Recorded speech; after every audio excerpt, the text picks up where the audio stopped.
Hi guys, so for this video, I'm going to cover a pretty interesting topic, why you're good in creative but not in arena or tournaments. This has been something I've wanted to cover for a while now. I actually made a video on it a year ago. I was the first one to, your boy was an OG. But after recently seeing Marin TM and Calc make their own videos, I thought why not update mine. Now, one of the main reasons I wanted to make this video, outside of the fact that I want more views than Calc, is that the opposite of this concept perfectly applies to myself. By that, I mean I'm someone who's not that great in creative, yet excels in the battle royale game mode. I'm so good, I have $400 in earnings. Earnings check. Seriously though, I think we all can agree that I'm a lot better in game than I am in creative 1v1s. Thus, using my own experiences and what I've seen work for others, I'm gonna help all you creative warriors become competitive demons. Anyways, I hope you're all excited. This is a homage to my old type videos where I would just talk. This time I have a face cam. And without further ado, let's get right on into it. To start off, let's talk about playstyles. Your playstyle in game is arguably the biggest factor to determine how well you'll transition to arena or tournaments. You got stuff like the crazy W King Psycho, the flashy creative warriors, as well as other common stuff like the controller cheater, and the boomer battle royale god. I'm the last one in case you didn't know. Regardless of your specific playstyle, you can't just assume it will work in both creative and real matches. That's not to say it's impossible or anything, it's just really hard to be a god in both. For a little test, I want you to think about your favorite creative player in the world. Mine has to be Overtime Tweaks. Shout out to that cutie. I can almost guarantee the reason you chose the person you did was solely because of their building or editing speed. It's not because their aim is really good or their game sense is really good. It's not even because you've seen them up against actual players. They probably use clip bots. You like them because they can pull off 7 quintuple edits in a row. I don't even know if that's a real thing. Now, on the other side of it, I want you to think about your favorite competitive player. Most of you probably thought of someone very similar in nature to that creative player. That could be Booga, Stretch, Mongrel, Benji Fishy. You love these guys for the same exact reason. Their mechanics are cracked. What I'm trying to get at here is that it's not impossible to bring your creative warrior playstyle into real matches. I see a lot of people say that you can't no matter what. Mainly it's Jerry and wannabes, and they're just plain wrong. Noah Riley literally plays tournaments like they're BH creative fills. Not joking, by the way. As to why pros are able to do this in real matches, why a lot of you guys cannot, is simply because they have mastered the battle royale fundamentals. As the name implies, your fundamentals are all the fundamental aspects of your Fortnite gameplay. These include your editing, your building, and your aiming, as well as more overlooked ones such as your movement, your decision making, your positioning, and of course, how many Papa Jerrian videos you've watched. Every top pro player worldwide, every single one of them, they have reached a minimum level of competency in all their core fundamentals. Like, imagine there were stats for each fundamental I just named. Think of it being ranked out of 99 like in 2K or FIFA. For pro players in Fortnite, all of them are going to be above a certain level or threshold. Say it's like 60. That means while they may not have 99 aim, their aim may not be that great, it's still good enough to win fights against other pros, hence why they're at the top. This is just not the case for most creative warriors. These are kids like 1% Rift who have insanely fast editing skills. They can also probably pull off some insane free builds, yet they just can't hit a shot to save their life. This sort of imbalance in their fundamentals may work in creative, but in real matches, their butt cheeks on a stick 40 rated aim is a huge detriment. And remember, this doesn't just have to be their aim. Aim is definitely the most important mechanic. I'm only using it here since that seems to be what most creative warriors struggle with the most. No, Jarian, that can't be me. I have god tier mechanics and god tier aim. I Kovacs all the time. I bet you do, little Timmy. You would most likely destroy me in a 1v1. However, I can guarantee in a real game it would be a lot different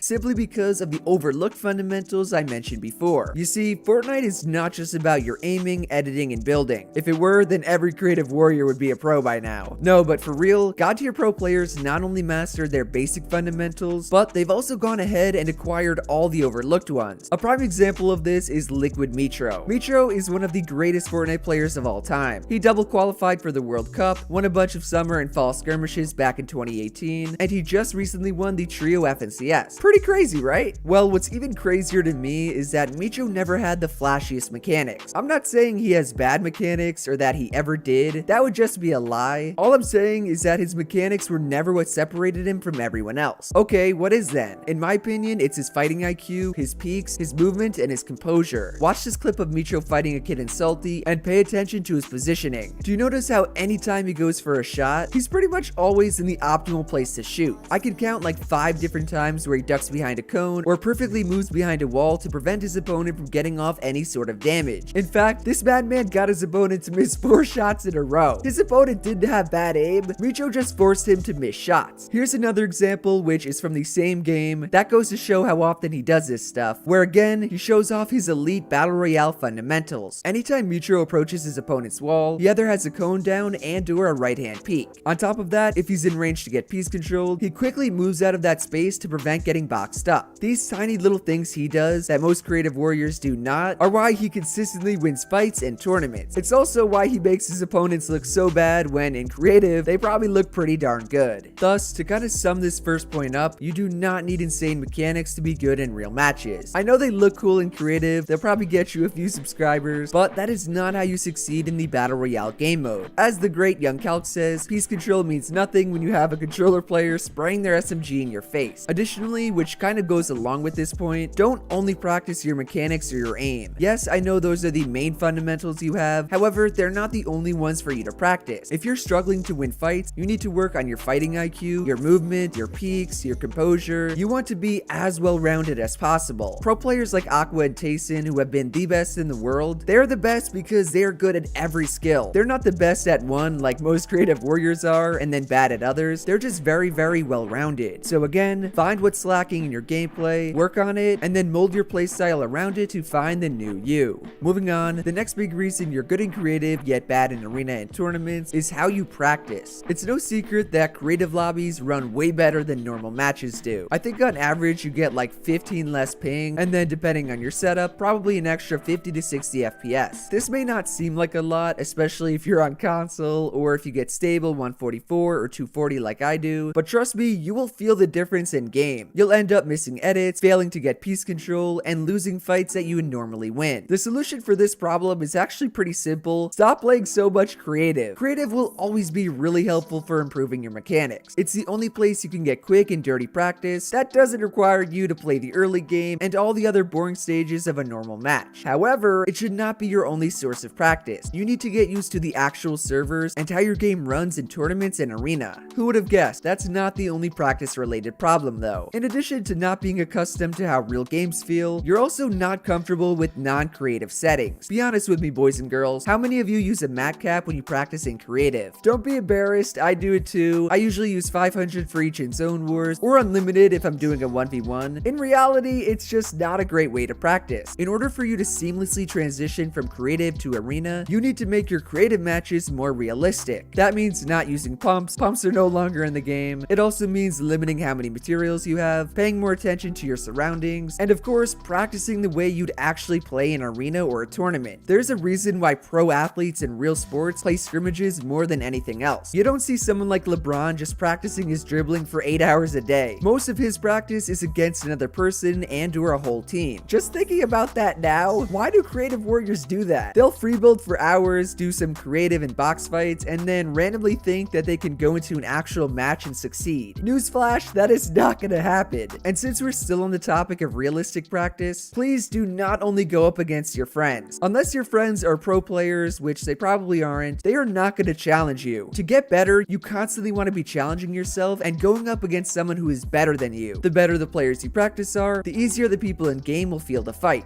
The only kind of issue with this is actually finding people who are better than you that are not your friends. I'm not really the one to ask, I have no friends. Maybe go to like a scrim Discord or on Twitter to find people. Even random creative fills will get you pretty good results. Just remember, do not be complacent. Anytime you get comfortable with who you play with or who you practice with, you're not actually getting better. I know it's a lot of fun to just beat the heck out of someone. I used to do this with my cousin. I would destroy him. I would always be winning. But then when I would hop into an arena game for a video, I would get my butt whooped. I truly am the only person who can't take his own advice. The last and final thing I want to say about this topic, what actually helped me out the most, is to learn how to manage your stress. I'm pretty sure Young Calc talked about this in his video. I'm gonna steal it. No, I'm not really. I'm just gonna reiterate it in my own way. At least to me, most creative warriors I see struggle in arena and tournaments simply because they are nervous. This could be from a lack of experience or from what I just said, they're uncomfortable in real matches. No matter matter why it happens, you have to better manage your stress. The way I personally calm myself down if I'm gonna rage or if I die in a stupid way, it's kind of weird, but I guess I'll say it. All I do is I put my two hands together like this, make sure my palms are touching, and then I just squeeze and push them against each other as hard as I can. I probably do this for around 15 seconds. I don't do it too often. Don't look at me weird. I swear I'm not that weird. It's just sometimes you really cannot control it. There have been so many times I've been recording, I have a great gameplay, and boom, all of it goes to crap because I just die in the stupidest way possible. There was actually one time where I recorded for like 6 hours. I just could not get the gameplay down. And basically what I did was I kicked a hole in this wall behind me, right where my finger is. You guys probably can't even see it because I had to fix it. But yeah, I put a hole in my own wall. Now, my new method for calming myself down, it may not work for you. It's obviously not going to work for everyone. I just highly advise you to find something that works. Maybe try chewing gum. That's what Destiny's Jesus does. You could also do breathing exercises like calc. Just find a way to not get nervous in fights and to calm yourself down in between games in a tournament. Oh yeah, and preferably one that does not involve breaking things. Do not do that. Your parents are gonna get mad. Overall, guys, those are the main reasons why you're a god and creative, yet you suck in arena and tournaments. I promise you right now, if you actually take what I said and apply it to your own gameplay, you will get better in real matches. Just continue what you're doing, make changes to your gameplay, and keep improving. Also, stop focusing so much on creative. Play more arena. So, if you guys enjoyed the video or you learned something new, do be sure to drop a like, subscribe to the channel somewhere down here, and to turn on my post notifications. Shout out to everyone using code Jarian. I appreciate each and every one of you. I say it every video, but I truly do mean it. I got a ton of support on my last video, and it meant a lot. I'll let you guys know what's going on soon. I also want to release some merch. I'll update you all soon. Otherwise, that's it for me, and I will see you guys in the next one. Later!